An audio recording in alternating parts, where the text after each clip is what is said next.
¿Qué tal, amigos? ¿Cómo les va? Yo soy Nicolás Márquez y días atrás, hará 20 días, estuvimos conversando con Horacio Giusto, que además de ser escritor, conferencista, es un profundo conocedor de la política global internacional.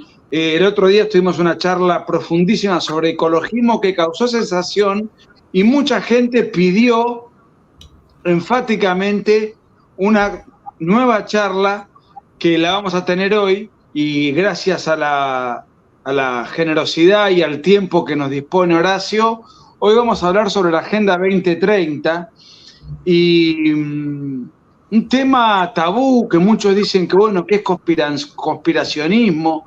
Yo los invito a que pongan en Google Agenda 2030 ONU y ahí aparece enseguida en la página oficial de la ONU lo que es la Agenda 2030, presentado de manera amable, de una manera muy eh, políticamente cautivante para cualquier iluso.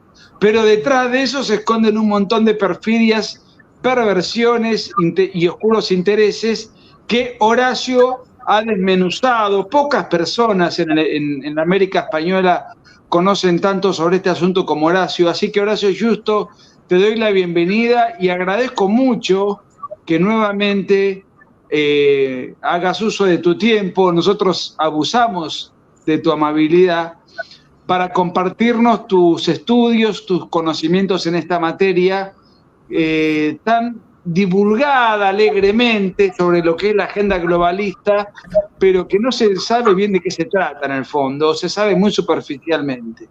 ¿Cómo estás, Horacio?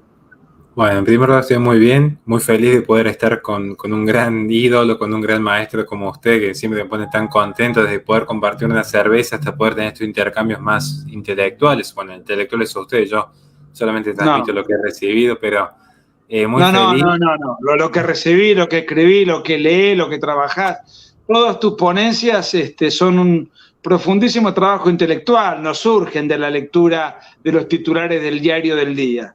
Así que yo sé que vos sos eh, muy modesto en tu forma de ser, pero déjame contradecirte en ello. Pero vamos Bueno, al grano.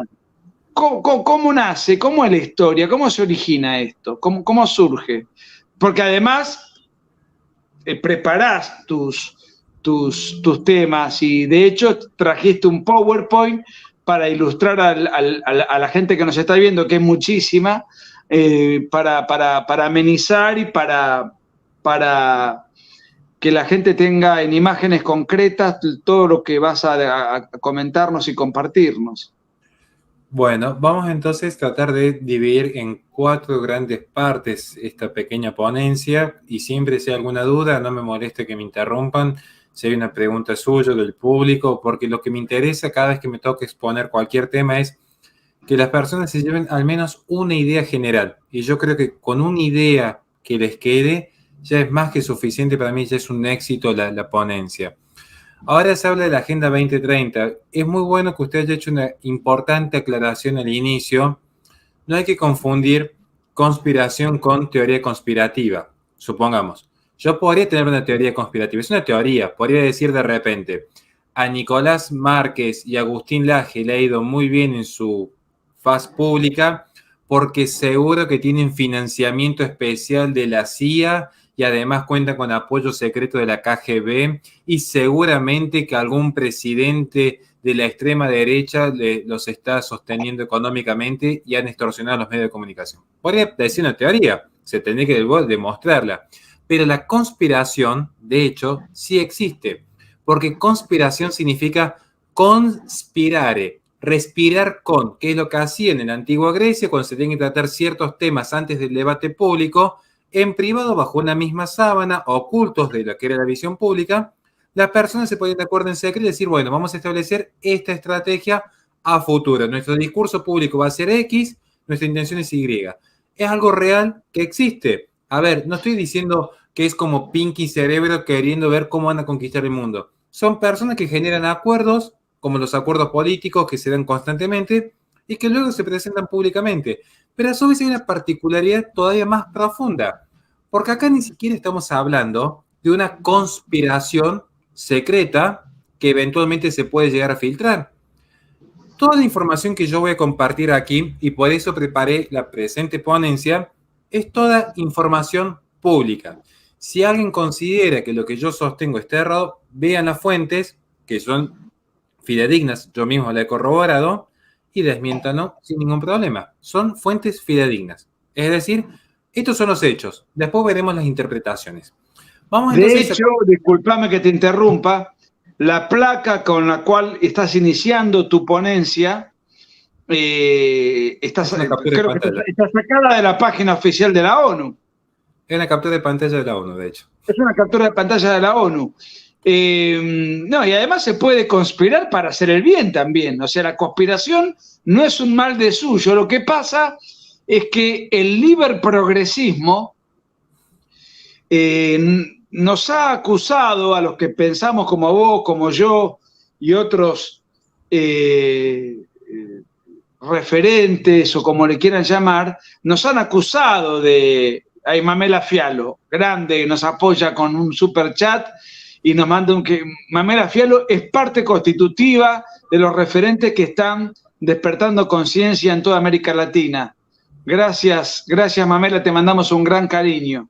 Aparte compartiste esto también, creo, en tu Instagram, así que muchas gracias. Bueno, no te interrumpo más, todo tuyo, Horacio. Bueno, además de agradecer a todos los que están presentes, los que pueden apoyar, bienvenido sea, y a los que no también que nos den una mano con la difusión. Vamos a seguir tomando fuentes oficiales. Para el presente extracto que yo tomo aquí, esto es muy interesante. ¿Cuál es la fuente que voy a tomar? www.un.nacionesunidas.org. O sea, fuente oficial. Acá hay un repaso histórico muy rápido. Yo sé que por la dimensión de los tiempos no podría desarrollar lo que desarrollo en mi libro, que es la historia, cómo va evolucionando incluso con los protocolos de Kioto, profundizar lo que es el Acuerdo de París. Si hay tiempo en las preguntas lo podemos llegar a tocar. Pero quiero tocar un tema que es muy interesante. Cuando se ve la historia de lo que han sido los protocolos de Kioto, y uno dice, ¿por qué tocar los protocolos de Kioto ahora? Porque son la antesala de la Agenda 2030. Son la antesala del Acuerdo de París. No se puede entender la Agenda 2030 si no se entiende lo que es el Acuerdo de París, y no se puede entender el Acuerdo de París si no se ve lo que es la herramienta jurídica de los protocolos de Kioto. Es básicamente... ¿Los protocolos de Kioto datan de qué año? 1997. Ok. Pero tiene una particularidad. Hace 25 años. Claro, pero la historia es aún anterior. Porque aquí está el tema. Es muy importante la fecha y le agradezco que usted, bueno, sé que usted en sus libros siempre remarque el aspecto histórico. Es muy importante el aspecto histórico, lo vamos a tocar brevemente hoy. ¿Por qué digo esto? Estoy tomando de fuente la propia ONU. Van a ver que se empieza a establecer en la historia de los protocolos de Kioto que ya desde 1949 existía la Conferencia Científica de las Naciones Unidas sobre lo que era la conservación y utilización de los recursos. Básicamente, había una preocupación global por parte de la ONU de ver cómo vamos a conservar los recursos naturales y cómo los vamos a utilizar. Si acaso, de repente, Venezuela tiene más petróleo que el resto de las naciones, ¿tenemos que permitir una concentración de petróleo y libre disposición de tal recurso natural en esa nación o no? Si de repente la República Democrática del Congo posee un conglomerado específico de cobalto, ¿se tiene que ser un recurso de la humanidad o es un recurso de los ciudadanos de tal nación? Lo mismo podríamos decir actualmente con Chile y lo que es la concentración de litio. Cuidado, lo aclaro desde ya, lo que va a suceder con Boric, la minería y China, siendo que hoy concentra el 52% global de lo que es el cloruro de litio Chile. Digo, cuidado con lo que va a suceder entre los acuerdos de Chile y China. Chile y China, digo, cuidado con eso. Volviendo al tema, ya vemos que en 1949 empieza esta preocupación global. Ahora, ¿por qué quise compartir esta parte, este texto específico? Si ven con atención, esto está copiado y pegado textualmente, no veo ninguna modificación. No fue hasta 1968 cuando los principales órganos de la ONU consideraron seriamente las cuestiones medioambientales. Es decir, usted bien mencionó el tema de las fechas. Anoten, 1968, de repente para la ONU era una preocupación el medio ambiente. Durante toda la historia de la humanidad, el medio ambiente era bueno, recursos naturales, vemos cómo lo administramos, tratamos de contaminar lo menos posible, tratamos de usar de forma más eficiente los recursos. De hecho, Venegas Lynch tiene un artículo muy interesante respecto a la propiedad privada. Pero ahora en 1968 todo cambia. ¿Por qué cambia? Acá está el tema. ¿Por qué cambia en 1968 el discurso oficial? Bueno, vamos a seguir nuevamente con el repaso histórico, pero el que vaya tomando nota, mantenga bien grande en 1968. Las conferencias de control demográfico comienzan en 1927. No me puedo extender a explicarlo una por una. Si quiere, algún día hacemos un vivo específico de conferencia de control poblacional. Insisto, a veces se habla solamente de Bucarest. Bucarest, a mi entender, es como la más importante en materia política porque se visibiliza, pero todo comienza en 1927 en Ginebra. De hecho, un dato de color, pero no entre tantos que podría aportar. En 1927, la presidenta de Actas, ¿saben quién fue? Margaret Sanger. Margaret Sanger, fundadora de la IPPF. De Está hecho, metida en todos los tuertos esa dama.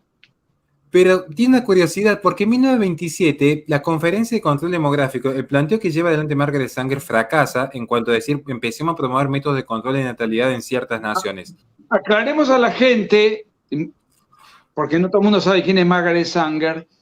Vos lo dijiste, fue la fundadora del IPPF.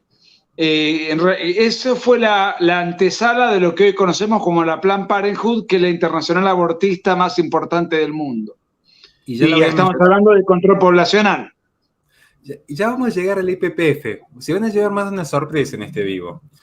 Acá vemos una pequeña sorpresa, ¿ya? 1927. De hecho, ahí cuando Margaret Sanger consigue los fondos económicos suficientes para que su pequeña clínica de control demográfico se convierta en la APPF, que luego, instancia de la ONU, se convierte en la IPPF cuando se fusiona con organizaciones de la India. Bueno, perdóname, pero no puedo dejar de nombrar a Alejandro de la Puente, muchas gracias desde California, que nos aporta un super chat, y acá también desde Apóstoles de los Corazones de Guatemala. Bueno, felicitaciones por su postura pro vida, que es un ejemplo para toda la América española. Gracias por el aporte. Perdóname, pero es gente que nos ayuda y no puedo no hacer público el agradecimiento, porque después se me van. No, está muy bien, y muchas gracias a la gente que ayuda a que podamos sostener estas actividades. Tenemos 1935 Berlín, 1937 París, todos saben qué sucede en ese periodo, por lo cual se desdobla Berlín de París, un conflicto bélico. 1954 es la primera Conferencia Internacional de Control Demográfico de la ONU, interviene Julian Huxley, hermano de Aldous Huxley, que es el autor de Un Mundo Feliz. Ya estaban estas ideas cientificistas. Ahora, ¿cuándo realmente hay un gran quiebre? En Bucarest, hay cierto que hay un gran quiebre en cuanto a control demográfico, en cuanto a promoción de los organismos supraestatales, reduciendo ciertos márgenes poblacionales. Curiosamente, se da 6 años después de 1968.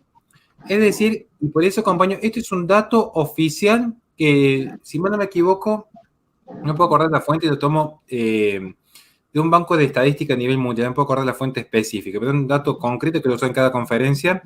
Van a ver cómo esta es la tasa de natalidad, de fertilidad global. Es decir, se cuentan las mujeres de todo el mundo, desde África, que tiene una constante tendencia al alza, hasta Occidente, que tiene una tendencia a la baja muy marcada. A nivel global, si las mujeres en el mundo, estamos tomando desde Escocia, China, Japón, Argentina, vean cómo la mujer en 1950, el promedio de hijos que tenía una mujer era de 4,5, un poquito más. Actualmente es de 2,5 y están contando países de África que elevan muchísimo la estadística. Recuerden eso. Si consideramos solamente Occidente, pero estamos hablando de 1,7, 1,8. Y vean la proyección, porque lo importante es ver la caída que hay en la tasa de fertilidad. Es decir, ¿por qué digo esto? Lo que dijimos al comienzo. Parece conspiración, son hechos. La intervención política está generando estos efectos. Y ni hablar si llegásemos a ver lo que son los conflictos a nivel económico, cómo incluso han favorecido guerras las políticas ecologistas. Digo, soy cuidadoso con algunos temas, pero incluso han favorecido conflictos bélicos. Las políticas ecologistas. Bueno, esto es importante tener en cuenta. Ahora van a ver por qué empecé hablando de control demográfico sobre la Agenda 2030, sin explicar todavía lo que es la Agenda 2030. Y acá viene... ¿Te puedo hacer una pregunta entre paréntesis? Vos mencionaste como el punto de inflexión Bucarest en 1974, ¿no? Sí. Ahora, creo que fue ese mismo año, o el 75, 74 o 75, se me hizo una laguna, en donde aparece el famoso Memorándum 200 elaborado por Henry Kissinger. ¿Tiene alguna relación con esto o van por carriles separados? Porque ese memorándum también habla del control poblacional de lo que es el hemisferio, de todo lo que es el continente americano, de Estados Unidos hacia el sur. Sí, y tiene tanto que ver, porque de hecho es del 74, que ahora... 74, bien. Era el 74, y tiene que ver particularmente con el tema que vamos a abordar hoy, que es el ecologismo. Tiene que ver más que Porque con el una cosa es la ONU y sí. otra cosa es Henry Kissinger como secretario de Estado. Esto fue desclasificado mucho después, claro. pero y bueno. otra cosa incluso es China, que de hecho está en las antípodas de lo que vamos a estar hablando en Occidente, que también se ve beneficiado con las políticas ecologistas. Acá hay que pensar que no se trata de una solamente maestra, sino que son distintos actores que toman el ecologismo como una bandera del globalismo, como una bandera específica del control global, diría yo más que globalismo. Yo además de un control global donde están en disputa internas. Es decir, comparten el discurso, porque es una herramienta. Es una herramienta como puede ser una herramienta en la educación pública. Yo puedo tener educación pública para el bien o puedo tener una educación pública para el mal. Después veremos cuáles son los mecanismos más justos. Quiero aclarar esto. Por eso es importante. Ahora vamos a llegar justamente a esta idea, porque Henry Kissinger, de hecho, en ese memorándum, que ya fue desclasificado, mucho en teoría de la conspiración, está desclasificado, sí. Habla de un aspecto que es fundamental, que es... Se puede buscar en Google, descargar por PDF. Es que fue desclasificado en un acto oficial de gobierno. No estamos hablando de algo que inventó Horacio Giusto, que estaba aburrido y escribió algo en la Resistencia. No, es documento oficial. Tiene una particularidad que me gustaría que la gente lo lea, para después vincular lo que hemos conversado hoy.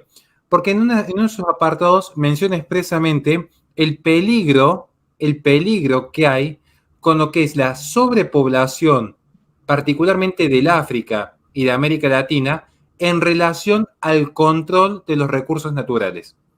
El tema central que vamos a conversar con la Agenda 2030, el tema central, el eje.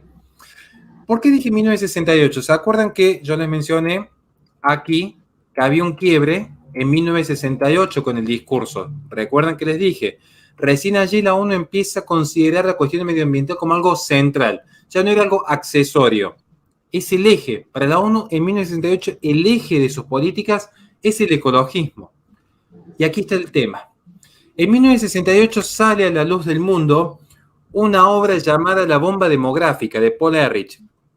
Una persona que se dedicaba a estudiar los insectos. La aclaro desde ya, no crean que fue un Nicolás Márquez, un Agustín Laje, un Chesterton, un Roger Scruton. Era un hombre que investigaba insectos. Sin desmerecer dicha carrera, pero estoy diciendo, no era alguien abocado a investigaba a comunistas.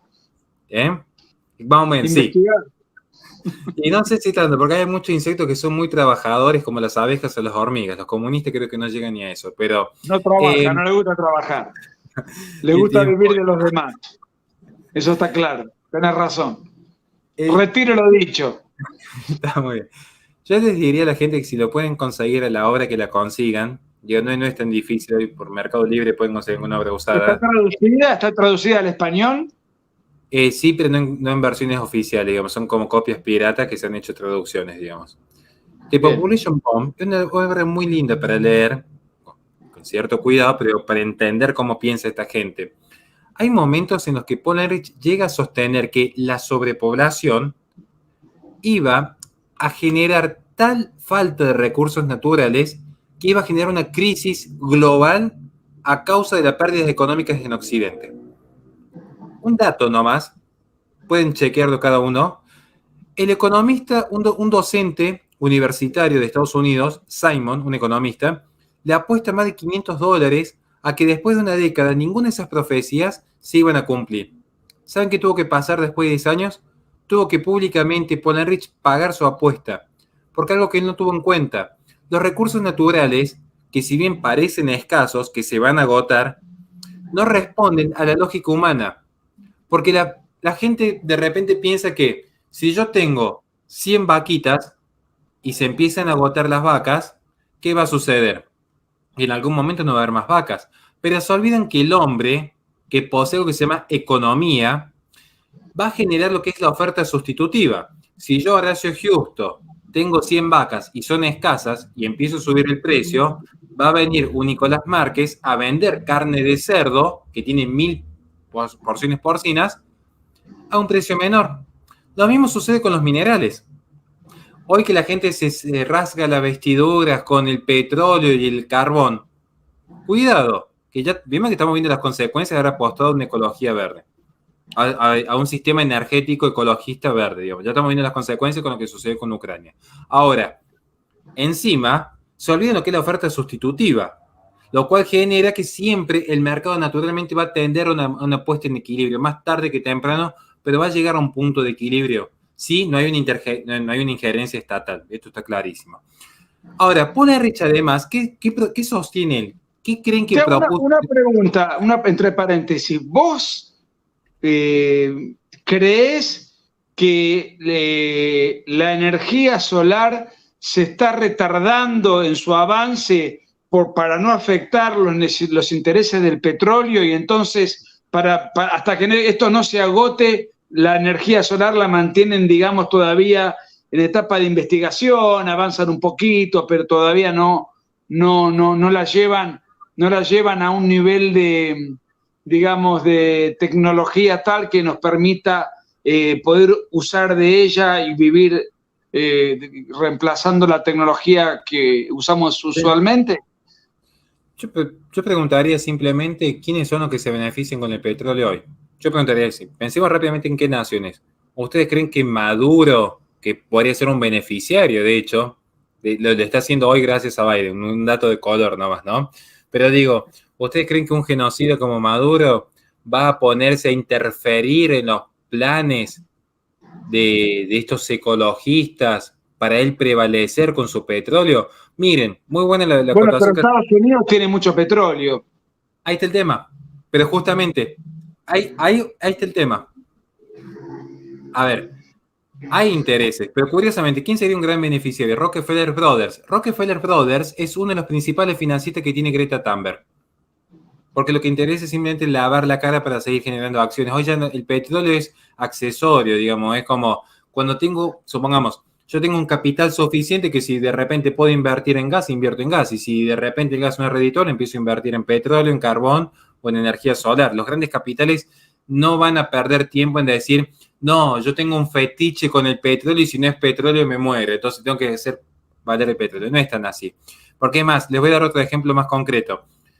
Ya que toca la pregunta, me voy a escapar un poquito del tema de la idea de la causa antropogénica. Pero miren, Biden, de hecho, ha establecido ahora con su Green New Deal, que fue una ideologización de Ocasio-Cortez, la prohibición de la explotación de petróleo en tierras federales. Básicamente, gente no se sigue escarbando la tierra en busca de petróleo. Pero ¿qué sucede? Que de repente entra un conflicto Rusia con Ucrania. Rusia amenaza decir, ustedes tienen más ejército porque están en la OTAN. Es verdad, tiene un ejército mayor que el nuestro. Nuestro ejército se sostiene a base de lo que es la industria a base de carbón. Los únicos países que siguieron desarrollando industria de carbón en el 2020, cuando estaban todos preocupados por la pandemia, China, Rusia y la India. Curiosamente son los principales ejércitos a nivel mundial hoy. Ahora, a su vez hay un tema allí, porque Rusia amenazó con cortar todo el paso de energía hacia la Europa occidental. Por eso Alemania, que gracias al Partido Verde fundado por Petra Kelly, había renunciado a la energía nuclear, dependía del gas ruso para seguir subsistiendo su economía. Vamos entonces a ver cómo funciona esto, ya que toca el tema del petróleo. En la misma situación se encuentra Estados Unidos hoy. Hoy resulta que Estados Unidos renunció a la energía nuclear y el petróleo tiene un conflicto. ¿Por qué? No sé si recuerdan lo que pasó en Texas recientemente. Hubo un gran apagón en Texas. ¿Y qué se llevaron a sorpresa los grandes conservadores de Texas? Resulta ser que Texas dijo, vamos a renunciar al carbón. ¿Se acuerdan que Donald Trump apostaba a la industria a base de carbón? ¿Se acuerdan dónde hizo la principal campaña Donald Trump en ese Estados Unidos del medio, esa franja colorada del medio? Resulta que ahora dijeron, no, renunciamos al carbón porque hay que ser ecologistas. Vino una nevada y fue un apagón histórico que se dio en Texas. ¿Saben por qué? Porque descubrieron que ni la energía solar ni la energía eólica permitía subsistir y la demanda que generaba una gran metrópolis como Dallas. Esa es la verdad. Y ahora resulta que para quedar bien con los votantes ecologistas necesitan de energía, pero no pueden ir a perforar sus propias tierras federales. Han ido a buscar energía ahora a Venezuela con todo este conflicto. Es decir, de repente... Se pasaron por el traje a Guaidó, etcétera, etcétera, y fueron a negociar directamente con la dictadura de Maduro. La retirada de la embajada en el 2019, las sanciones que impuso Trump, la investigación por el narcoterrorismo establecido con el cartel de los soles. Acá hay para hacer un libro entero respecto a la relación Estados Unidos-Venezuela. Pero la cuestión, ¿cuál es? Negociando. ¿Por qué? Porque se dan cuenta que el ecologismo, más tarde que temprano, queriendo o sin querer, termina siendo funcional a lo más duro del socialismo. Algo que siempre pretendieron sus intelectuales. No hay, y lo que vimos en el video pasado, no hay un solo intelectual ecologista que no haya defendido el modelo socialista. Ni uno solo. Pero quiero marcar este punto acá para ya retomar justamente cómo llegamos a la Agenda 2030. Dijimos, 1968, The Population Bomb. ¿Qué es lo que llega a sostener Paul Ehrlich? Para no detenerme en este punto. Hay una parte muy interesante, llega a sostener que los organismos supraestatales, esto lo pueden buscar en el libro, insisto, me pueden desmentir en cualquier momento buscando las fuentes. Los organismos supraestatales deben intervenir en las naciones, incluso ya no solo promoviendo el aborto inducido, sino forzando esterilizaciones si es necesario. Forzando esterilizaciones si es necesario. Vaya dato. Vaya dato cuando incluso de repente pienso en Eric Pianka, una persona que se dedica a estudiar las serpientes, un gran ecologista, ¿vieron cómo los adulan estos ecologistas? Que llegó a sostener en los 90 que era necesario un virus que empezaba con la letra E y terminaba con la palabra bola, que acabase con el 95% de la población mundial. Esta gente puede decir lo que sea, que quedan impunes. Ahora, uno llega a decir algo mal, pero se acabó la carrera de uno. Cosas que genera la vida, ¿no? Ahora, claro, ahora vamos a empezar a entender cómo funciona esto antes de entrar a la Agenda 2030. Claro, un problema global como la contaminación requiere una solución global. Porque si fuese un problema local, supongamos, Estados Unidos contamina mucho. Bueno, ¿de quién es el problema? De los estadounidenses. Empiecen a invertir de repente en materia menos contaminante. No, si es un problema global, la solución es global. Entonces, tenemos un problema anterior. Porque lo que sostiene Paul Ehrlich es la base de la Agenda 2030. ¿Cuál es la base de la Agenda 2030? Que el cambio climático es antropogénico. Esta es la base. Porque si bien Paul Ehrlich no llega a hablar directamente de cambio climático, lo deja entrever, pero él sostiene que todo daño a la naturaleza es pura y exclusiva responsabilidad del hombre, lo cual en parte es cierto y en parte es mentira. ¿Por qué digo esto?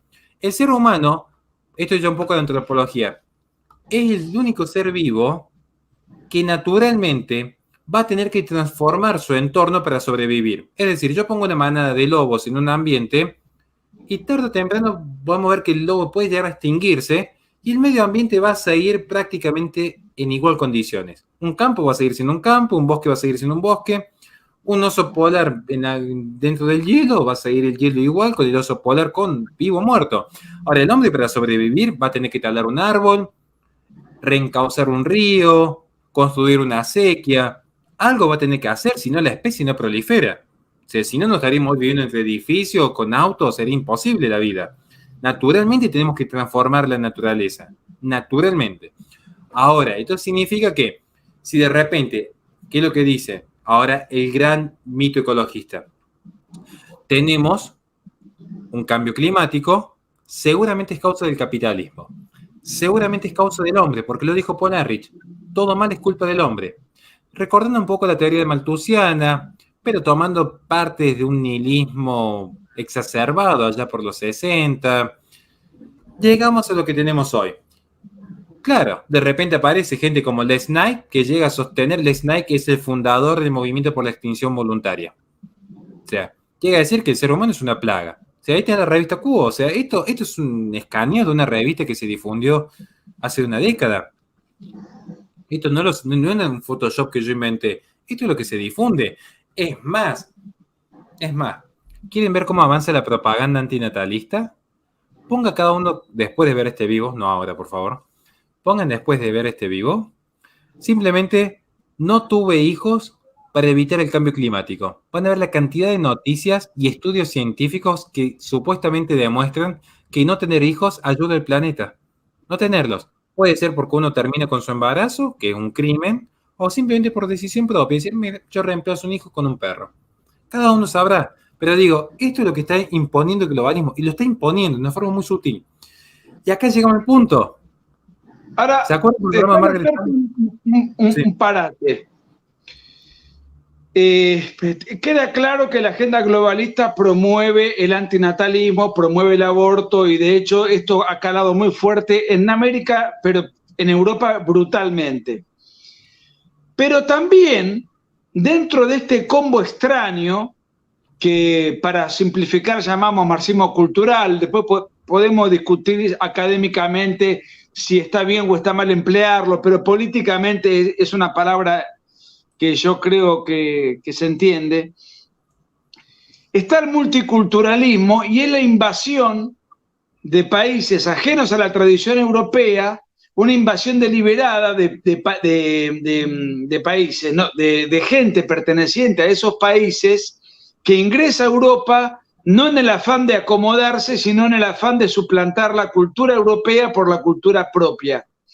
Y para tal fin, además, la invaden llenando de hijos.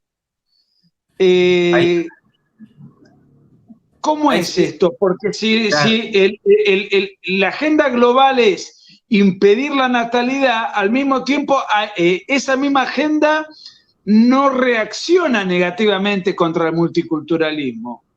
Bueno, ahí está el tema. Es muy interesante esa pregunta y creo que es la más compleja y la vamos a tratar de responder justo con esta captura de pantalla que yo tengo. Insisto, esto es una captura de pantalla que la tomé recién. O sea que si ustedes entran ahora a IPPF la van a ver.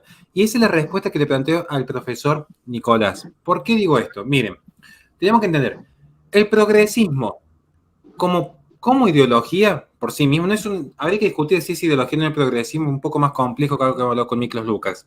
Vamos a ponerle nombre de ideología. Sé que no lo es, vamos a poner nombre de ideología al progresismo. Esta idea del progreso indefinido, de la revolución por la revolución misma, sobre todo consecuencia de Mayo francés en el 68. El 68 es un año que cambia la historia de Occidente por completo. Sobre todo, esa idea del progreso indefinido, naturalmente va a traer contradicciones, porque tiene un proceso constante de revolución. Entonces hay un punto que hay un retorno, parece que siempre hay como una suerte de regresionismo a prácticas salvajes, a la adulación a la Pachamama, a la Gaia, a la madre naturaleza. Van a ver que hay como siempre decir, estamos en el siglo XXI, ¿cómo puedes creer en Dios en el siglo XXI, pero después están creyendo en el horóscopo o en la Pachamama? Es decir, hay una contradicción constante. Y ahí está el punto. A esta gente le preocupa la reproducción del ser humano. Esto quedó claro. A ver, y está la evidencia. Acá está el punto.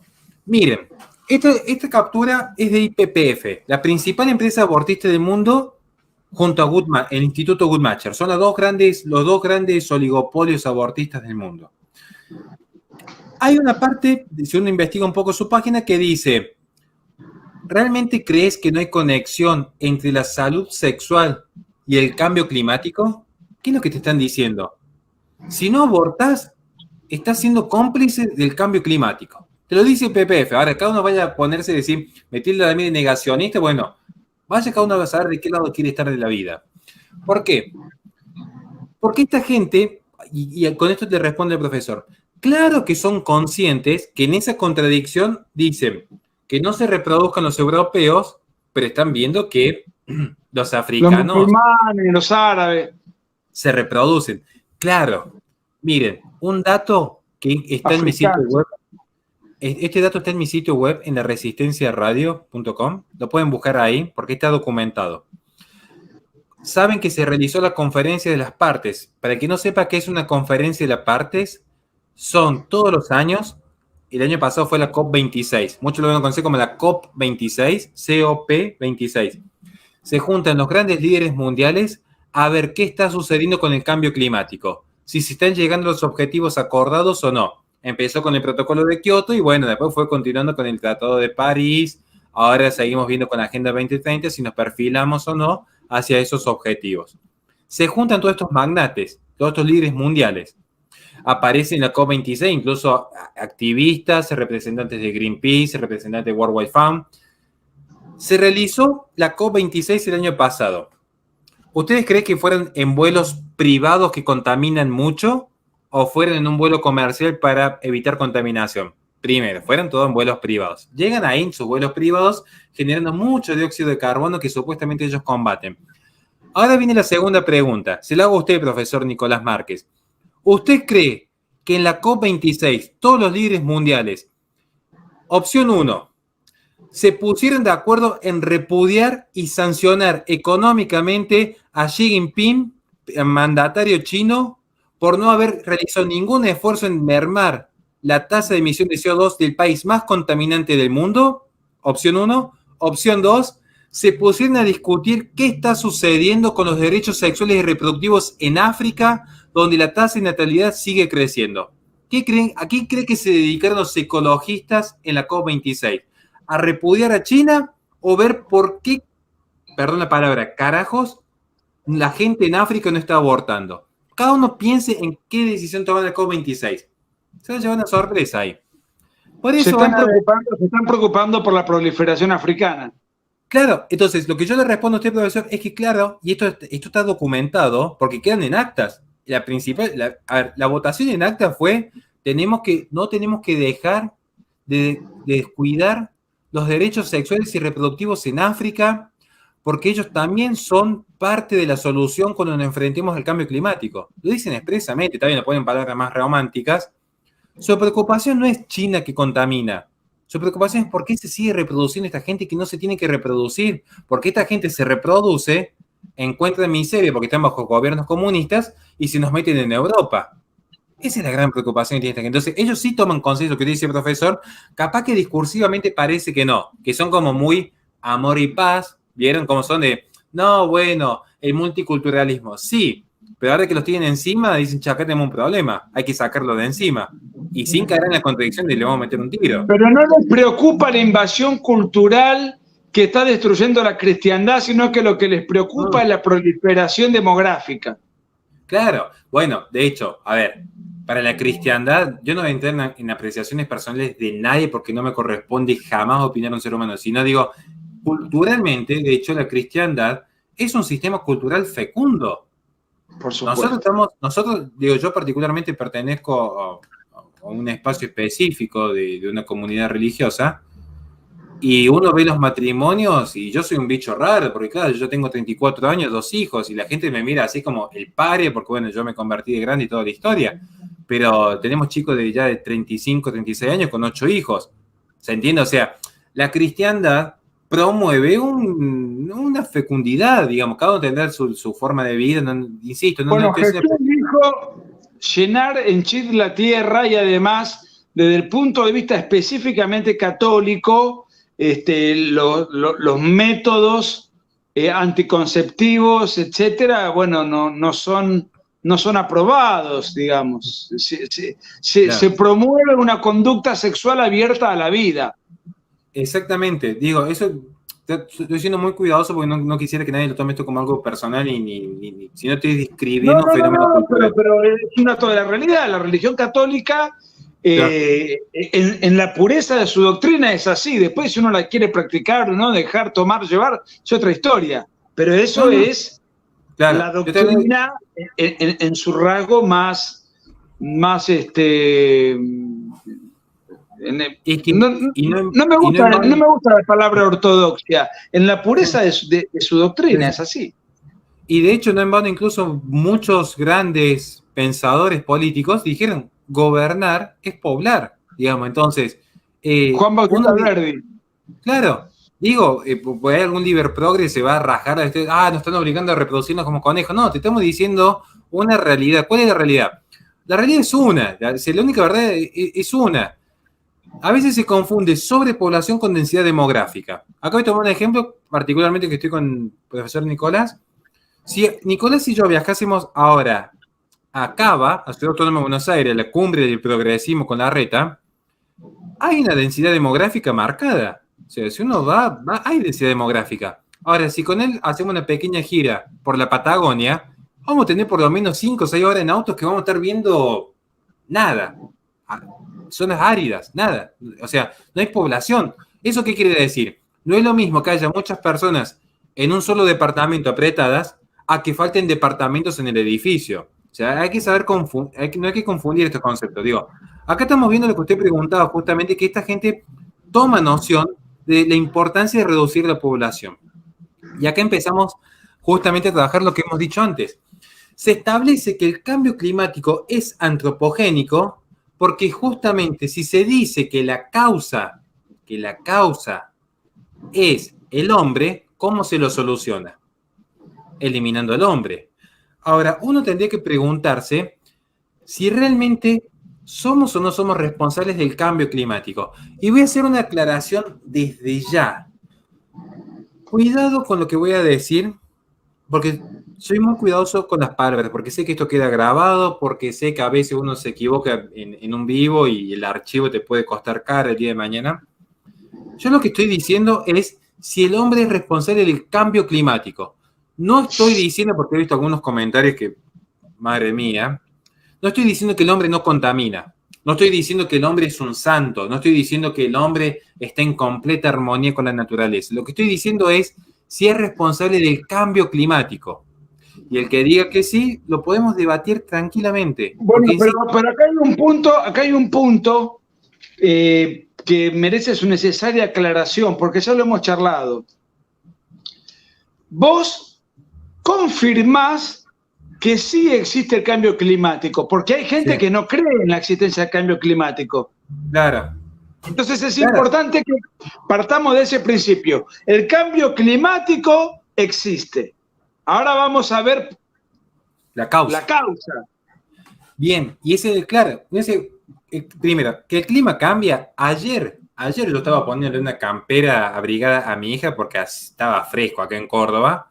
Y hoy estoy con el ventilador y me estoy asando acá en la oficina. O sea, que el clima cambie, pero obviamente que cambia. Obviamente que cambia. Pero no cambia tanto como el discurso de la ONU. Porque el discurso de la ONU cambió, pero garrafalmente, ¿eh? En 5 décadas hubo 5 metarrelatos completamente diferenciados. Pero completamente diferenciados. Miren, para hablar un poquito de lo que es el cambio climático antropogénico, algunos datos para que entiendan cómo el cambio climático redunda en una forma de control de natalidad muy específico. Podríamos tomar, por ejemplo, antropogénico significa que el hombre sería el culpable del cambio climático. Así es como usted muy bien dice.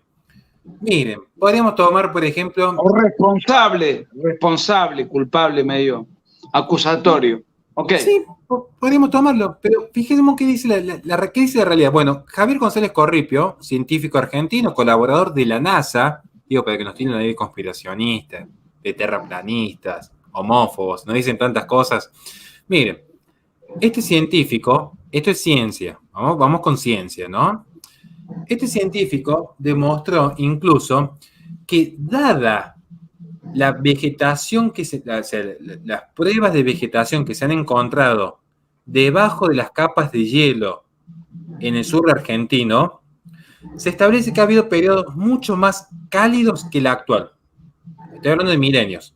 Milenios atrás hubo periodos mucho más cálidos que el actual. ¿Qué quiere decir? Supongamos que la temperatura global en Argentina, para que la gente no quiere entrar en números muy precisos, porque eso está en mi libro, y son muy aburridos, son muy densos, pero los datos están.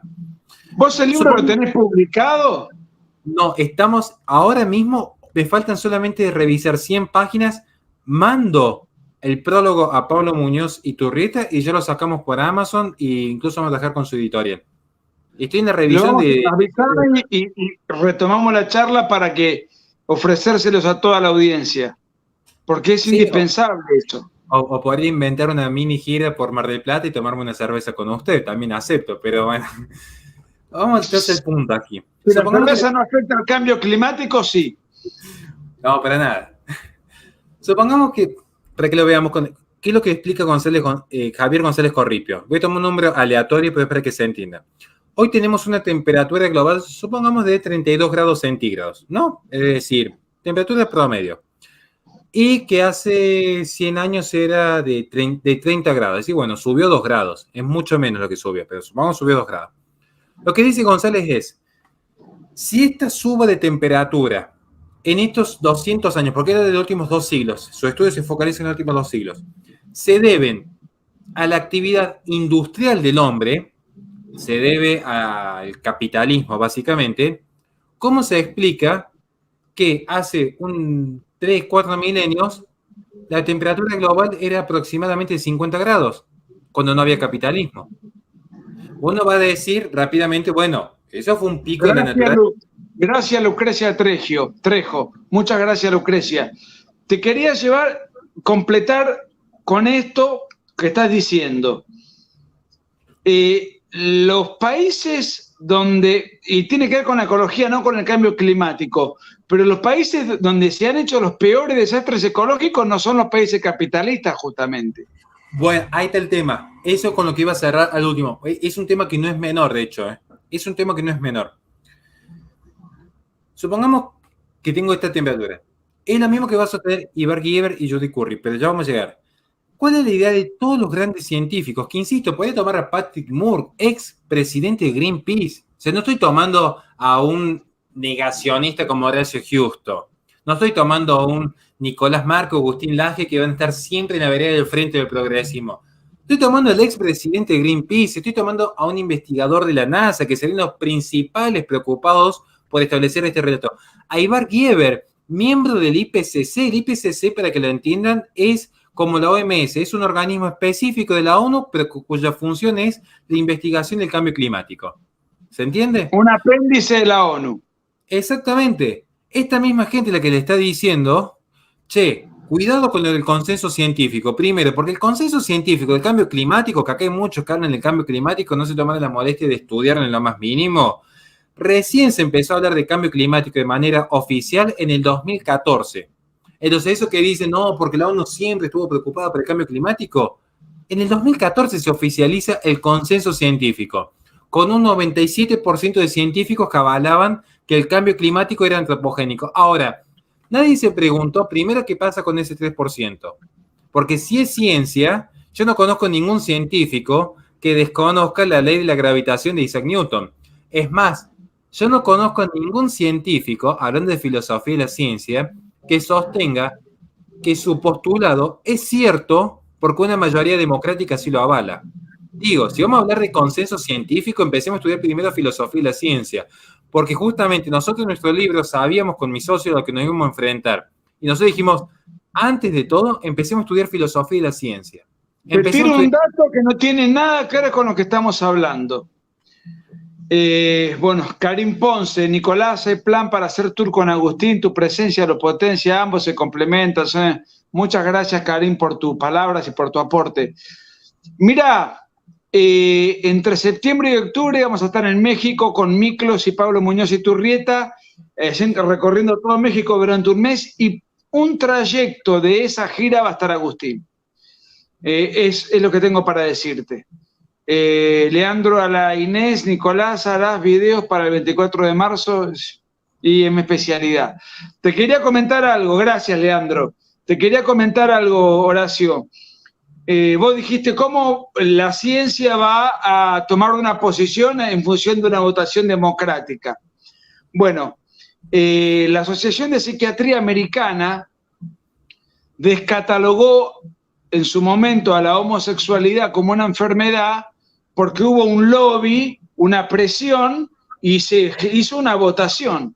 Y en la votación se llegó a la conclusión de que no era una enfermedad. Yo no digo que lo es o que no lo es porque no soy médico ni psiquiatra. ni nada por el estilo. Lo que digo es que se descatalogó por una votación democrática, no por un paper científico que confirmara que tal tendencia sexual no es una patología. Punto. Volvemos al tema en cuestión. Digo, los lobbies operan en esto.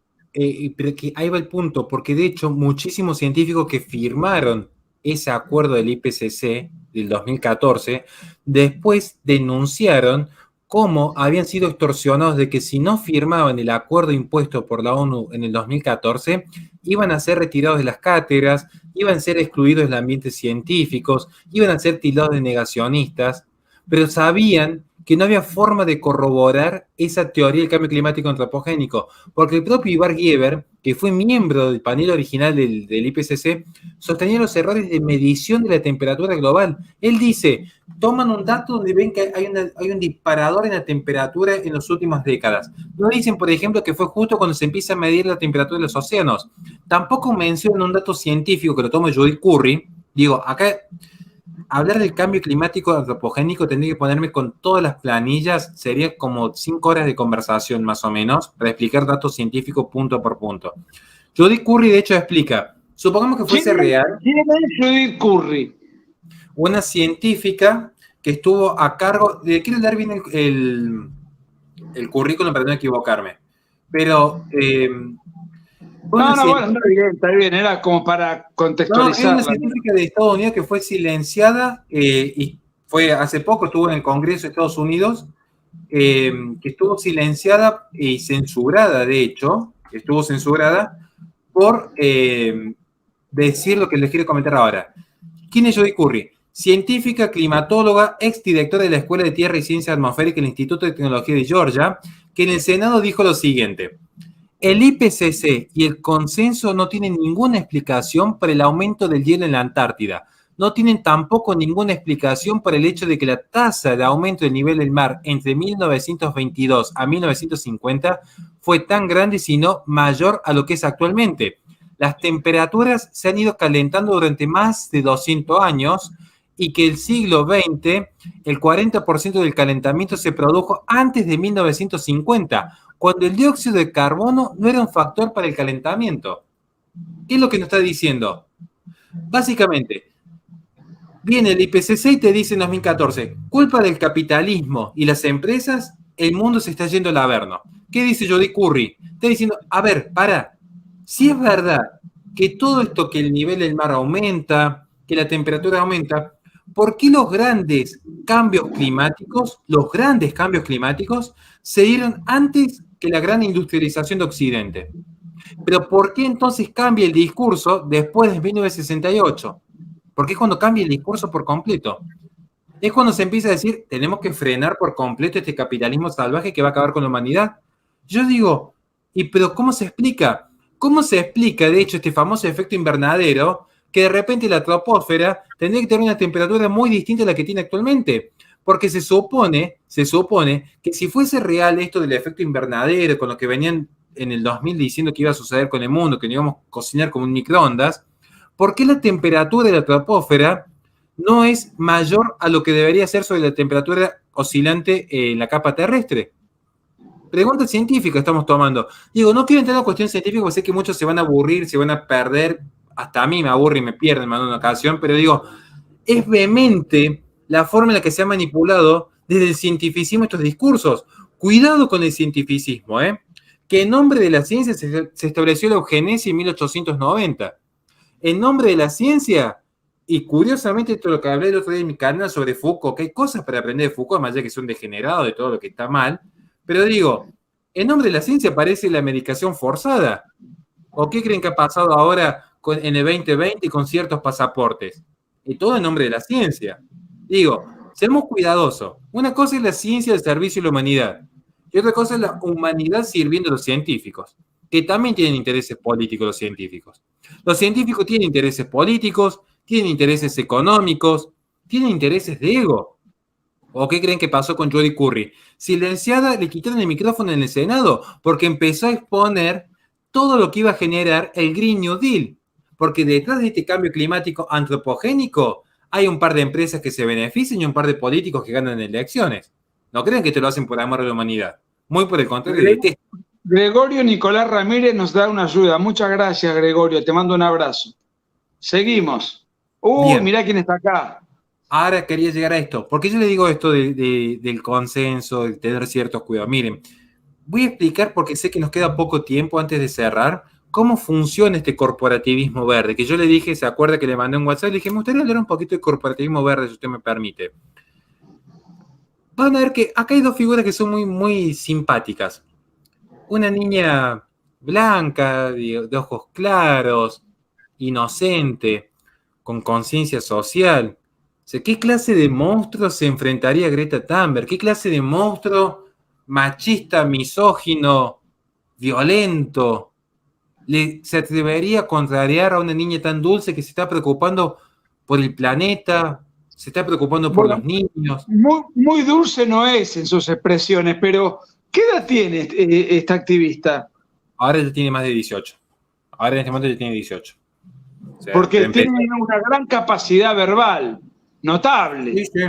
Bueno, yo tengo un pequeño documental sobre ella en mi canal de Horacio Giusto. Pongan Horacio Giusto, Greta Thunberg, le va a aparecer ahí en la historia de búsqueda. El documental sobre incluso quién la financia, ¿no? Hay un par de sorpresitas atrás.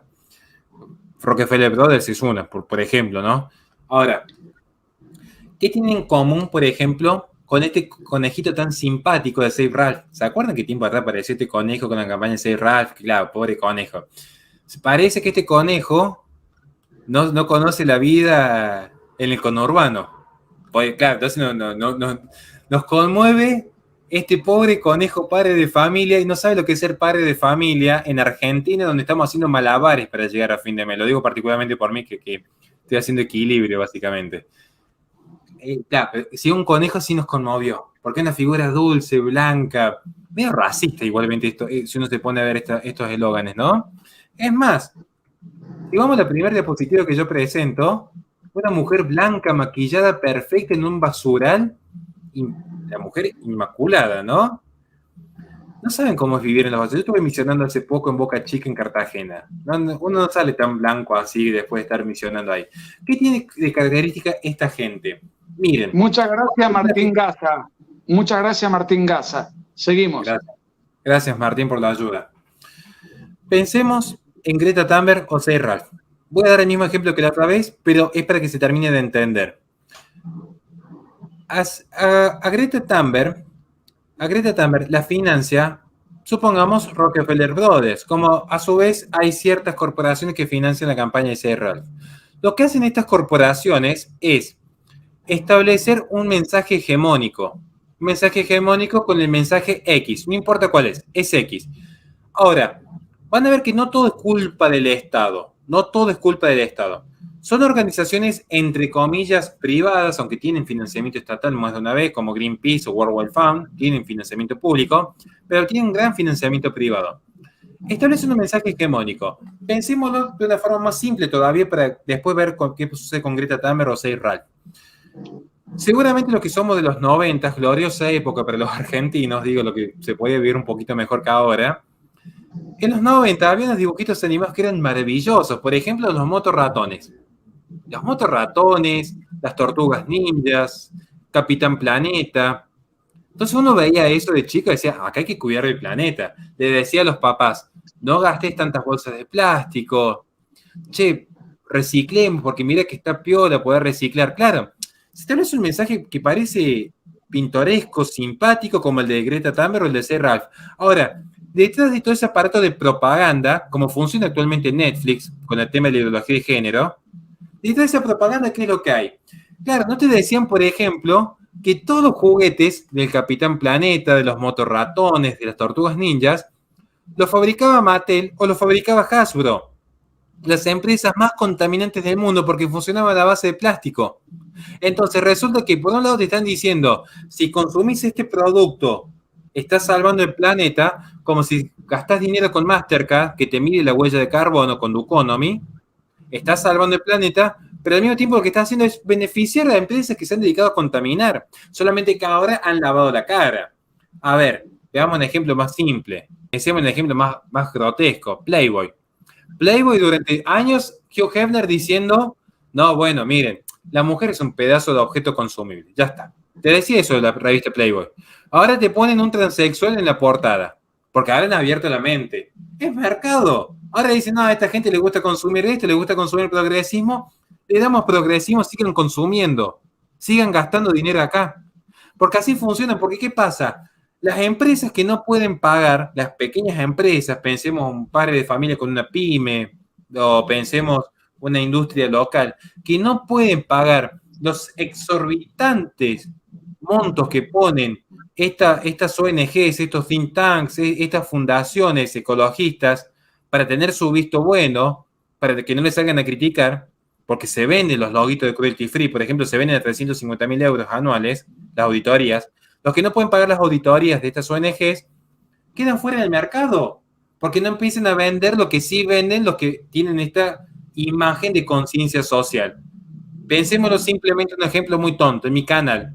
Mi canal, como un canal más conservador, más tranquilo, más de derecha, más apuntado a los padres, está desmonetizado por completo. Ahora, si de repente yo hubiese subido contenido como el que sube Netflix, que involucra a menores de edad, estaría generando un montón de dinero.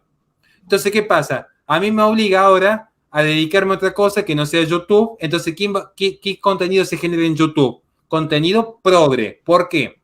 Porque justamente se fue inclinando el consumo hacia lo que querían estos magnates, que son 2 o 3 en total, no crean que son tantos. Por eso tener mucho cuidado cuando se habla de desarrollo sustentable, porque en el fondo, y con esto quiero cerrar, cuando se habla de desarrollo sustentable, se está hablando de una corporación posmoderna donde lo privado es público y lo público es privado. Y si usted, profesor, quiere hacer un acote, lo puede hacer, así ya le cierro la idea del desarrollo sustentable con esto. No, quería agradecer a King Layer, que nos da un apoyo y habla de ese calentamiento global. No es un calentamiento hueval. Bueno, debe ser Argentina, no tiene nombre de Argentina, pero la palabra de huevada o algo así es muy propio del argentino o incluso de los chilenos. Mire, ¿Cómo definiría la Agenda 2030 como para cerrar? A ver, primero, ¿por qué 2030? ¿Por qué hasta el 2030? ¿Por qué ese plazo? ¿Qué es lo que se pretende construir o edificar en 10 años concretos? Una nueva civilización. Básicamente un gran reseteo, como lo planteó el Foro de Davos. ¿Por qué 2030? Porque actúan por décadas. Incluso ya se está hablando de lo que es la nueva ruta de la seda 2050. O sea, establecen décadas, porque de hecho en los 80 se hablaba del enfriamiento global, después fueron los agujeros en la capa de ozono, después fue la emisión de CO2, después fue la sobrepoblación, después fue el cambio climático, ahora el calentamiento global, va cambiando. Pero lo importante de los objetivos, que cada uno lo puede estudiar después, está siempre esta idea de los derechos sexuales reproductivos, esta idea de las empresas sustentables, menos contaminantes. Yo quiero cerrarle con una pequeña idea de qué hablamos cuando hablamos de desarrollo sustentable. Mencken supo decir, la urgencia por salvar la humanidad es casi siempre una máscara que oculta la urgencia por gobernarla. O sea, este es el objetivo 2030, llegar a la gobernanza mundial al 2030. Es más, y todo va de la mano a lo que planteó, de hecho, alguien que usted conoce, Chantal Mouffe. ¿Qué decía Chantal Mouffe respecto al consenso del centro? Bueno, no me puedo extender, vayan a ver las conferencias de Nicolás Márquez y Agustín Laje, que ya han explicitado qué dijo Chantal Mouffe y con Ernesto Laclau respecto al consenso del centro, algo en lo que los socialdemócratas tienen experiencia. Porque cuando se habla justamente de estos desarrollos sustentables, se habla siempre de esta suerte de nuestro futuro común, como se solía decir en la Asamblea General de 1987, en esta idea de, bueno, vamos a buscar una suerte de amistad con el planeta, una suerte de un capitalismo sostenible que busque resolver los problemas creando un valor económico a largo plazo, sostenible para resolver problemas fomentados por los errores del pasado, pero que en el fondo lo que se hace es, en gran medida, centralizar centralizar en organismos supranacionales la dirección económica. Ahora, ¿qué diría yo de un modelo económico que evita la libre competencia, que evita el desarrollo del libre comercio, que vulnera la propiedad privada, donde las decisiones económicas y incluso las decisiones de vida se encuentran centralizadas? Ahora, si yo viese eso, diría, bueno, se me viene a la mente Cuba, Venezuela, la República Democrática del Congo, China. Bueno, pero resulta que es a nivel global. Y lo estamos viendo expresamente. Aquí estamos viendo que todos los países deciden renunciar a su soberanía para decir, bueno, nos encarguemos entre todos juntos de que estos organismos dirijan la vida de la sociedad a nivel mundial.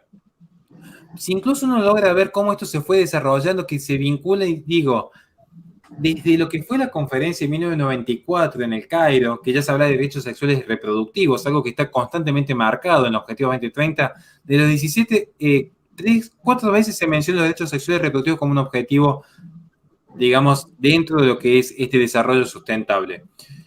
Tenemos a su vez que ver lo que sucede con John Rockefeller III, que desde 1972 ya estaba invirtiendo dinero en la ONU para establecer una suerte de oligopolio controlado.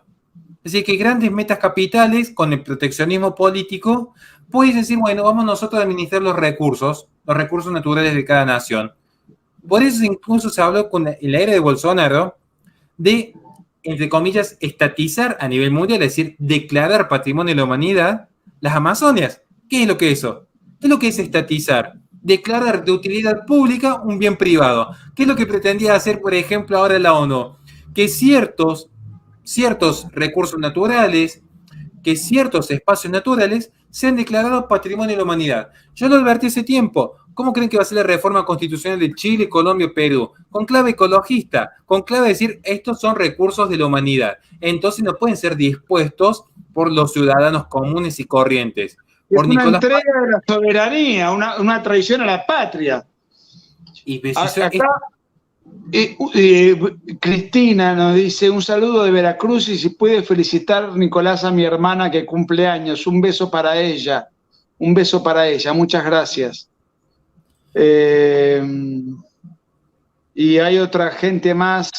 Administrador YouTube México, excelente charla Nicolás, gracias por dar la lucha. Bueno, gracias a Horacio por ilustrarnos tanto. Yo con esto quisiera cerrar para entender que cuando hablamos de desarrollo... Déjame comentarte lo siguiente. En esto que es la nueva derecha, que yo sí creo en ella y creo que sí, con Miklos tengo mis diferencias, a él no le gusta la palabra derecha, le mandamos un abrazo a gran Miklos, que es un genio. Aflora dentro de lo que es la nueva derecha el espíritu patriótico, la tradición, toda una serie de principios que el liberalismo desecha, descarta, no tiene como concepto. Por eso no da batalla en esto, no. Le importa sí la reducción de impuestos, el déficit fiscal, la desregulación de los mercados, pero en estas problemáticas geopolíticas tan complejas no se ha pronunciado, no tiene referentes, no tiene pensadores, no ha dado ninguna batalla. Por eso termina siendo funcional a la agenda global, que para mí es parte constitutiva de la agenda progresista. Bueno, de hecho ya no quiero despotricar contra los liber progres, pero bueno, en esto, de hecho, en la causa ecologista, los liber progres, igual que con el feminismo, no solamente que son funcionales, son cómplices. No lo voy a andar disfrazando. O sea, ¿o ustedes creen que cuando se habla de desarrollo sustentable? Miren, por dar un ejemplo simple, en este momento en China se están desarrollando úteros artificiales ya probados funcionales con ratones, donde se está empezando a experimentar con embriones humanos.